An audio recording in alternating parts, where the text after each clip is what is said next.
Muy buen día, soy el maestro Gustavo Hernández, coordinador y maestro de aquí en la preparatoria UCLAM.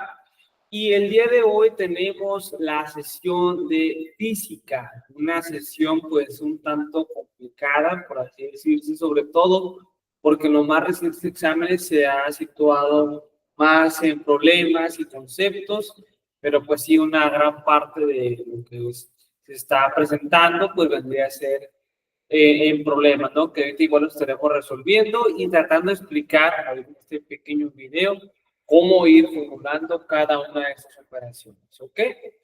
Sin más preámbulos, les comparto aquí la pantalla de lo que es esta presentación que estaremos abarcando en este video de no más de una hora que pueda estar durando. Muy bien. En la cuestión de física, vamos a revisar primeramente lo que es el movimiento rectilíneo uniforme. Este se refiere a un movimiento constante, con una velocidad constante. Voy a subrayarlo aquí. Y recorre distancias iguales en tiempos iguales. Tiene estas características que comento. ¿Ok? No hay ninguna aceleración. La fórmula más sencilla de movimiento rectilíneo uniforme es precisamente esta que está aquí. Distancia es igual a velocidad por tiempo. Que ahorita vamos a ir viendo cómo se pueden ir resolviendo, por ejemplo, estos problemas. Vamos a ir con el primero que está aquí. El primero nos dice, un automóvil se desplaza con una velocidad constante de 60 kilómetros por hora. ¿Qué distancia recorrerá en 2 horas? Muy bien. Déjenme compartirles aquí un pizarrón virtual para que lo podamos ir viendo mejor.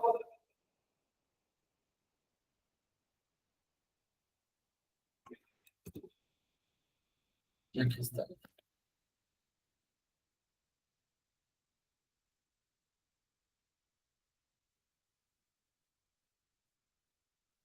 Muy bien, tenemos un automóvil con una velocidad de 60 kilómetros. Hago la punta más fina.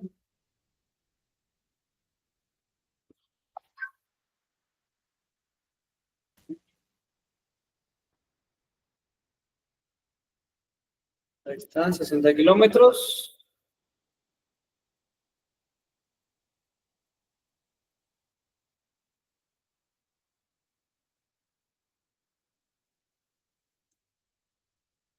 Y lo recorre esto en un tiempo de 2 horas.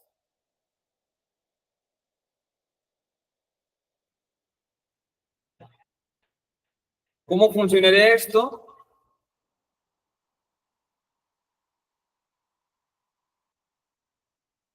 Pues bueno, nos dio ahorita una fórmula, la cual, como nos dice aquí, nos está preguntando primeramente por lo que es la distancia recorrida en 2 horas al cabo de 60 kilómetros. La fórmula que nos dio pues va a ser velocidad por tiempo es igual a la distancia. En este caso, sustituyendo estos parámetros, vamos para abajo, tengo la distancia que es igual a la velocidad. En este caso dijimos, cuando pongo entre paréntesis, quiere decir que son una multiplicación. Cuando está aquí un punto, quiere decir que es una multiplicación. 60 kilómetros por 2 nos daría un total de una distancia recorrida de 120 kilómetros.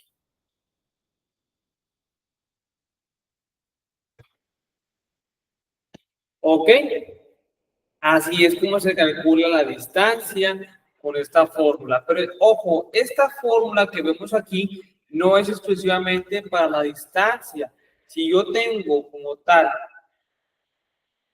o me están preguntando por velocidad o por tiempo, ojo, hay un diagrama que se pone así. Este diagrama se utiliza para aquí poner la distancia, aquí la velocidad y aquí el tiempo.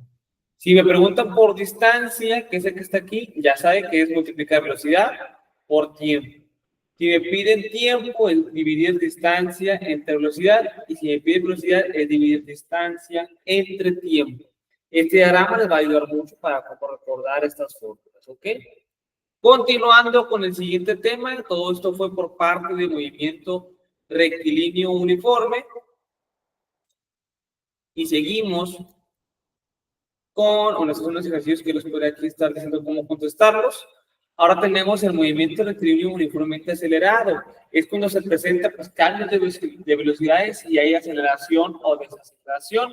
La velocidad también varía y los problemas pueden recurrirnos a estas principales fórmulas: velocidad final, distancia y la velocidad final en función de la distancia.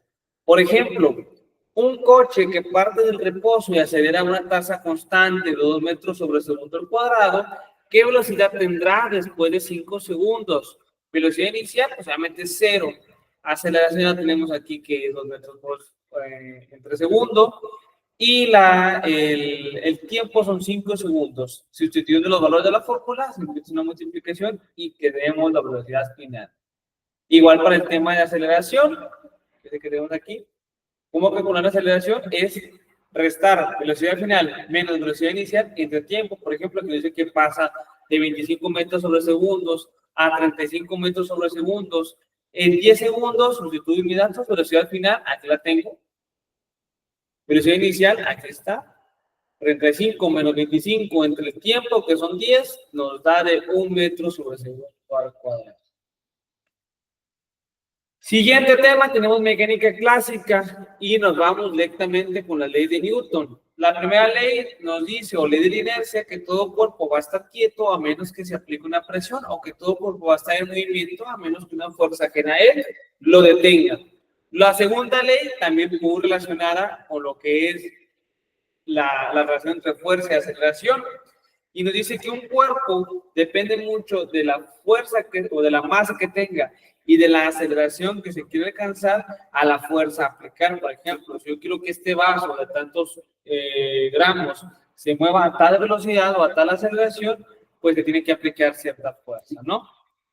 Es aquí donde está esta fórmula, que es F es igual a masa por aceleración, fuerza es igual a masa por aceleración. Y aquí tenemos un ejemplo, nos dice, si se aplica una fuerza de 50 newtons a un objeto que tiene una masa de 10 kilos, la aceleración será, y ojo, pasa lo mismo que cuando teníamos el caso de pues precisamente el diagrama de su momento. Aquí estamos poniendo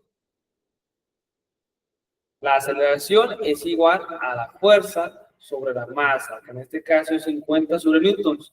Profe, por aquí veo esta fórmula, no usted me pone esta. Estamos sustituyendo o estamos resolviendo la ecuación.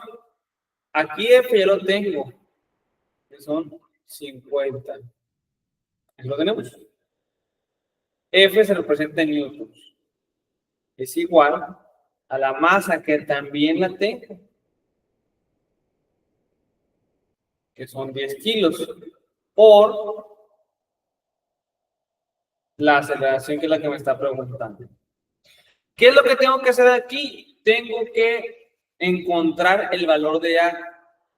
Entonces tengo que, este valor que se tiene que quedar solo, lo que es la A, para así encontrar cuánto vale. Profe, pero aquí tengo el 10, ¿cómo lo quito, desaparezco, lo borro? ¿Qué le hago? Tranquilamente, simplemente lo paso hacia después del igual.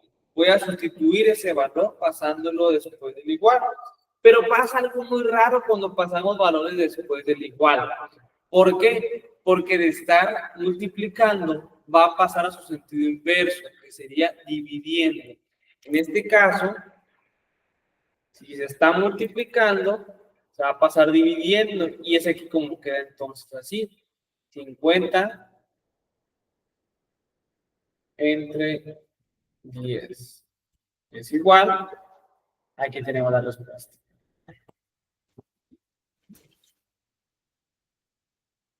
Tenemos también lo que es la tercera ley de Newton, o la ley de la acción y de la reacción, la ley del karma también le llaman.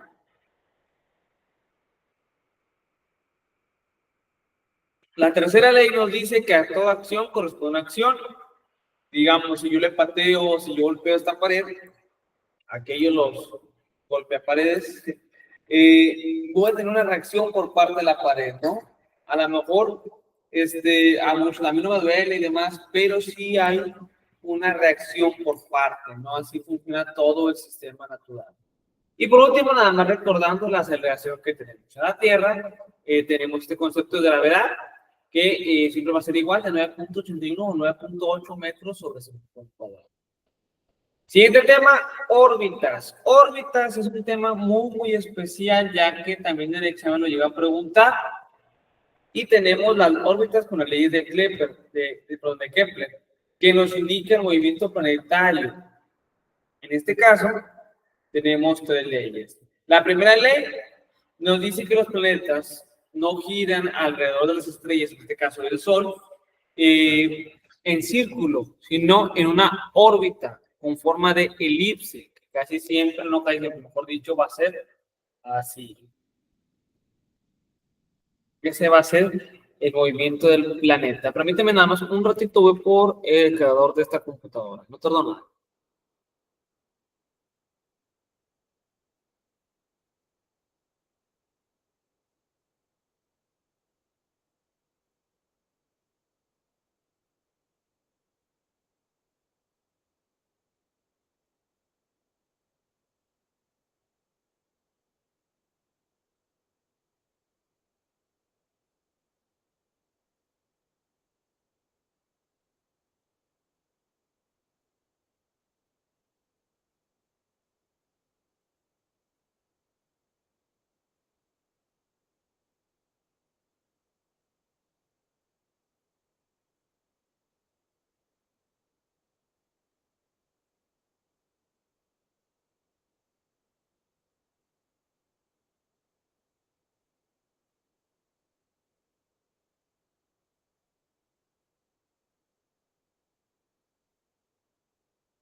Listo, chicos, una disculpa. Ahora sí, podemos continuar con la segunda ley de Kepler, el cual nos marca, que también se llama la ley de las áreas, ya que, bueno, siempre se lo explico mucho con más, no sé por qué.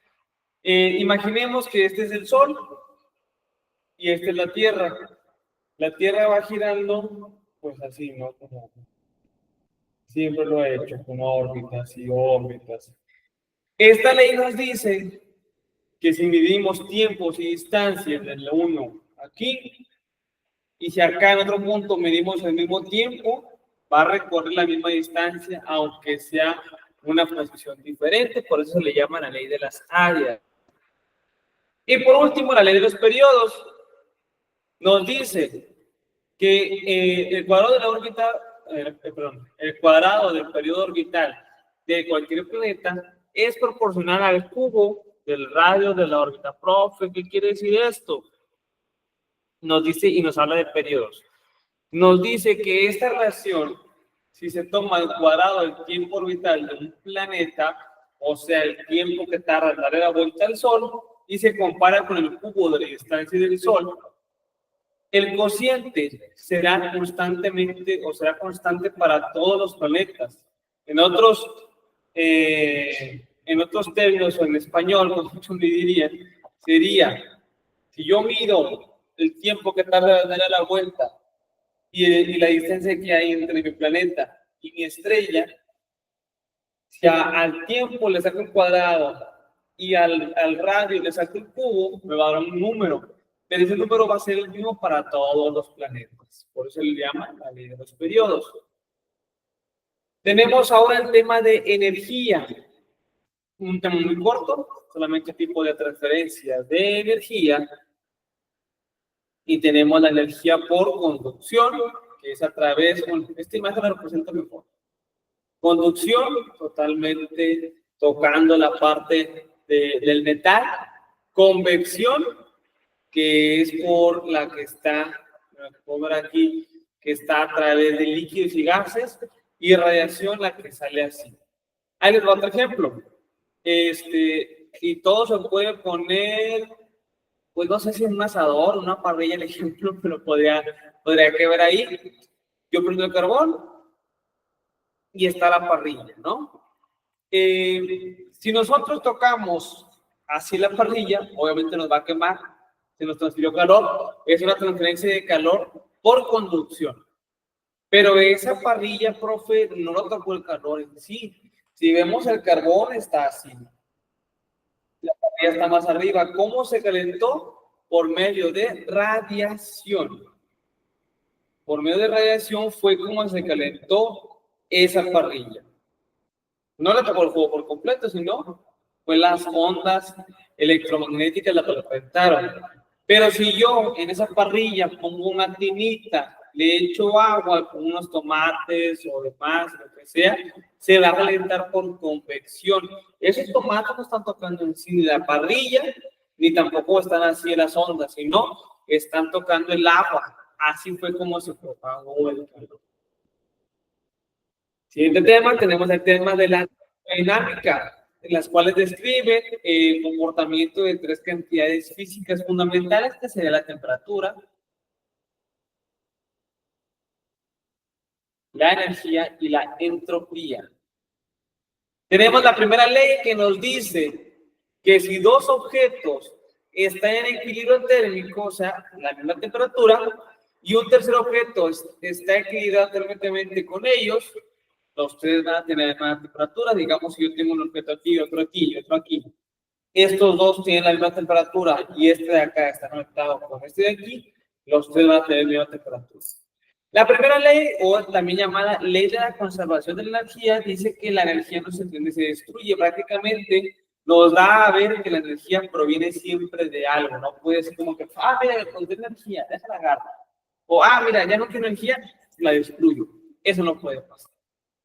Segunda ley, a través o habla de la dirección de los procesos naturales, que el calor siempre se mueve de algo caliente a algo frío, y que cada vez que se transfiere energía se pierde un poco de ella en forma de desorden o entropía. Claramente es un ya muy sabido caso de decir que pues lo que es el calor y el frío son elementos prácticamente inexistentes en cuanto al frío. ¿Por qué? Porque el frío no existe, sino es la llamada ausencia de calor.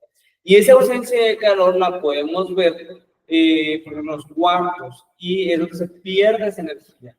Y esa energía se va perdiendo, pero es como que se desaparece, como dijimos, sino quedan en esa famosa entropía. Y la última, la tercera ley nos dice que es imposible alcanzar el cero absoluto. A medida que los objetos se enfrían más y más, se mueven menos, pero nunca llegarán a quedarse por completo quietos. Ahora también tenemos las ecuaciones de estado, que es donde aquí ya empiezan todos estos problemas que podemos ver aquí, que los iremos ahí mostrando, al igual la deformación, los principios de Arquímedes, el gasto, el electromagnetismo, que es una fórmula muy, muy larga,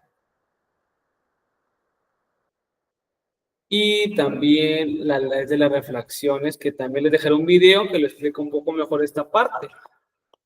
Pero bueno, yéndonos a los temas de los gases, tenemos primeramente el tema o la llamada el gas. ¿Qué es un gas?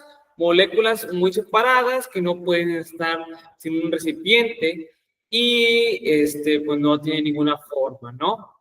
Primero tenemos la ley de Boyle, temperatura constante, perdón, nos dice que a temperatura constante Y para una masa dada de un gas, el volumen del gas varía de manera inversamente proporcional a la presión absoluta. En otras palabras, esta fórmula de aquí. Y es donde ahora sí se pueden sustituir los valores. Por ejemplo, aquí tenemos un problema. Digamos que tenemos un gas que ocupa 300 mililitros a una presión de 2 atmósferas. ¿Cuánto va a aumentar ese volumen si ahora le subimos 3 atmósferas? O sea, se subió lo que es como tal la presión. Recordar que esto se representa en volumen, siempre que son mililitros, y las AT o ATM en presión. Aquí sería presión 2, presión 1, volumen 1. Nos está preguntando por volumen 2. ¿Qué es lo que tenemos que hacer? Son nuestros datos. Sustituimos los valores. Aquí llega como tal volumen 2. Profe, ¿por qué quedó así? Ahí les va. Estuvimos despejando V2. ¿Cómo lo despejamos? Lo voy a anotar desde aquí para que sea más fácil. Esta es la fórmula original. En lugar de anotar P1, voy a anotar 2. En lugar de anotar B1, anoto 3, pero están juntos estos valores. Cuando están juntos, se están multiplicando. Entonces tengo 2 por 300 es igual a la presión de 2, que aquí ya tenemos que es 3, por V2, que es la que no tenemos. Hay que despejar la letra V. ¿Cómo lo despejo? Pues quitándole el que le estorba, porque en este caso es 3. Si 3 y V se están multiplicando y a 3 lo voy a quitar, o sea, lo va a pasar hacia después del igual, ¿qué es lo que va a pasar? Pues prácticamente va a pasar en su sentido inverso. Va a quedarse así. 2 por 300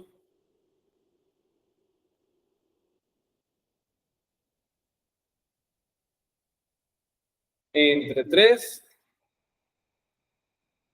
es igual a volumen. Ahí está. Lo mismo que tengo aquí. 2 por 300 entre 3 es igual a volumen. 2, que en este caso la respuesta son 200 mililitros. Siguiente, tenemos la ley de Charles. Aquí nos refiere en volúmenes y temperaturas. Esta es la fórmula original. Vamos a ver un ejemplo.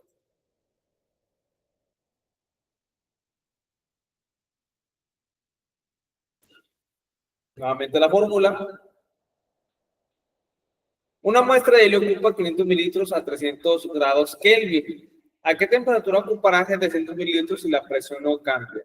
Anotamos nuestros datos y despejamos igual que lo hicimos hace un momento. Vamos a poner esta fórmula para que quede así. Quede de la siguiente forma. Temperatura 2 es igual a volumen 2 por volumen 1 entre volumen 1. Sustituimos los valores, en lugar de poner V2, voy a poner los datos que ya tengo. 700 por 3 entre 500 nos va a dar 420 grados Kelvin. Siguiente tema, elasticidad. Primero que nada, deformación. En física, cuando hablamos de elasticidad, nos referimos a la memoria que llegan a tener ciertos materiales para, después de ser deformados, tienden a recuperar su forma original. En este caso tenemos esta fórmula de la elasticidad, donde más allá también se refiere mucho a lo que es la fuerza. Revisando esto, tenemos un problema, como siempre me gusta más aclarar los problemas, y nos dice, si un resorte se le coloca una masa de 5 kilogramos, este se va a deformar 0.70 metros. Determina el valor de la constante K. Nos está preguntando por este de aquí. ¿Qué datos tenemos? Más que la deformación, porque la fuerza no la tenemos, ni la constante que es la que nos pide la pregunta. Primero tendríamos que calcular la fuerza. En este caso, ¿cómo calculo la fuerza? M por A, o en este caso, M por la aceleración que llega a tener un resorte, que siempre va a ser 9.81 la fuerza de gravedad. ¿No? Entonces, sustituimos los valores, ya tenemos ahora sí fuerza, que es 49.05 para mi fórmula, en este caso de aquí, que voy a sustituir. Al momento de hacer esta sustitución, me va a quedar así. La constante es igual a la fuerza entre la deformación.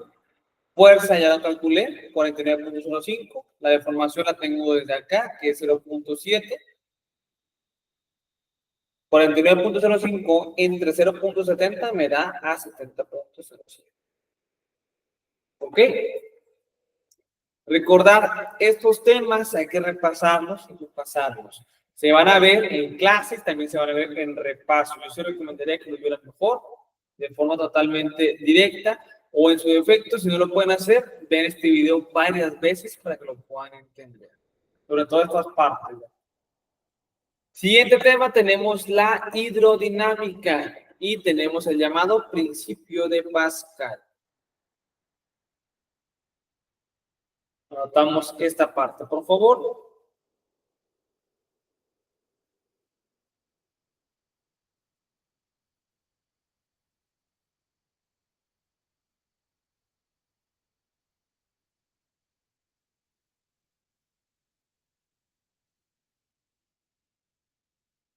Muy bien. El principio de Pascal se ejerce sobre un líquido cerrado en un recipiente que se transmite con la misma intensidad a todos los puntos del líquido. Para calcularlo tenemos presión entre fuerza sobre área. Ojo, cabe aclarar que el Pascal no es igual a la fuerza, sino que es una unidad de medida de presión. ¿Por qué? Porque ahí te la vamos a ver. Vamos a hacer un problema que es del principio de Pascal. En un sistema hidráulico, la presión aplicada a un disco pequeño, voy a hacer un dibujo aquí para que se entienda mejor. Con área que aquí se menciona es de 200.000 pascales.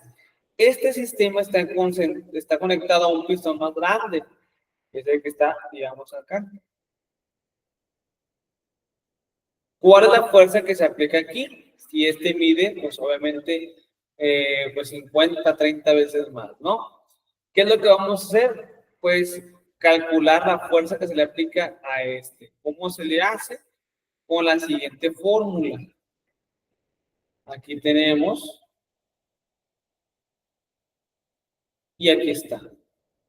Profe, aquí yo vi que hice una división porque tenemos 200.000 pascales por 0.2. Estoy calculando la fuerza que se le aplicó. Profe, ¿dónde dijo eso? Aquí está. Calcular la fuerza de un pascal. Si calcular la presión es, o calcular el pascal es igual a fuerza entre área, si yo tengo el pascal y también tengo el área, simplemente se va a quedar así. Para P por A es igual a la fuerza que me está pidiendo. Y yo para qué puedo calcular la fuerza, para calcular la fuerza 2 y entre esta similitud o esta semejanza, tenemos que equilibrar esta parte, ¿no? Fuerza 1 entre área 1 es igual a fuerza 2 entre área 2, tenemos que llegar a la fuerza 2. ¿Cómo lo llego? Pues despejando fuerza 2. Y ahora sí ya tengo 4.000 newtons por el área 2, 0.50, entre el área 1 es igual a fuerza 2, que sería 100.000 newtons. También tenemos el principio de Arquímedes, que nos dice aquí un ejemplo, el cual un objeto de 10 kilogramos se sumerge completamente en un recipiente lleno de agua. ¿Cuál va a ser el empuje que actúa sobre el otro, dado que la densidad del agua es de 1.000 kilogramos? Ojo, aquí no se te confundir, cuando está preguntando fuerza de empuje, o sea, una fuerza. Para calcular una fuerza es tan fácil como masa por aceleración. Que aquí la masa la tenemos ya en 10 kilos, la aceleración 9.81 y listo, es como lo tenemos que hacer. Siempre que escuchamos empuje es igual a fuerza, entonces simplemente multiplicamos la masa por la aceleración. Siguiente, que es el gasto, nos dice, es el gasto o caudal en litros segundos, metros cúbicos por segundo, donde el volumen en litros, así es como se mide, y el tiempo ya se mide en segundos.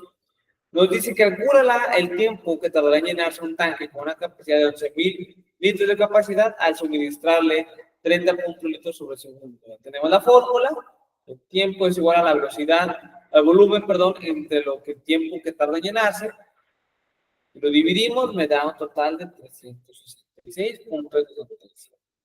¿Ok? Tiene que hacer esta división para calcular en cuánto tiempo se va a llenar. Siguiente, y ya casi por último, tenemos el electromagnetismo.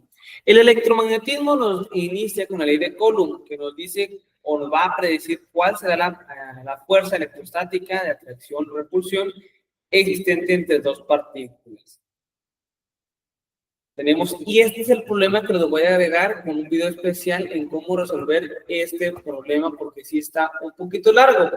Pero yéndonos con lo que es la potencia eléctrica, ese se calcula muy fácil, es para llegar, y la fórmula es P es igual a corriente al cuadrado por resistencia. Esto para calcular la potencia. Por ejemplo, determina la potencia para una resistencia de 2000 amperes, perdón, de una resistencia de 2000, si a través de ella se una corriente de 1.50 amperes. Entonces estamos buscando la potencia.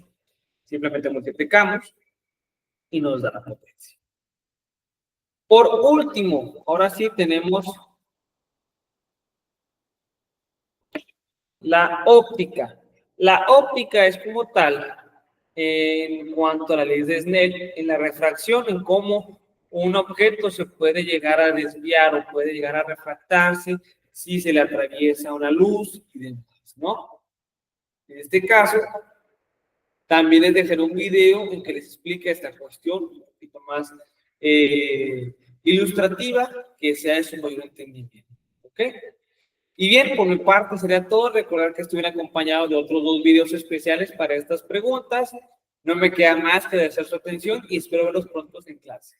Muchas gracias por su atención y nos vemos en los siguientes videos. Hasta luego.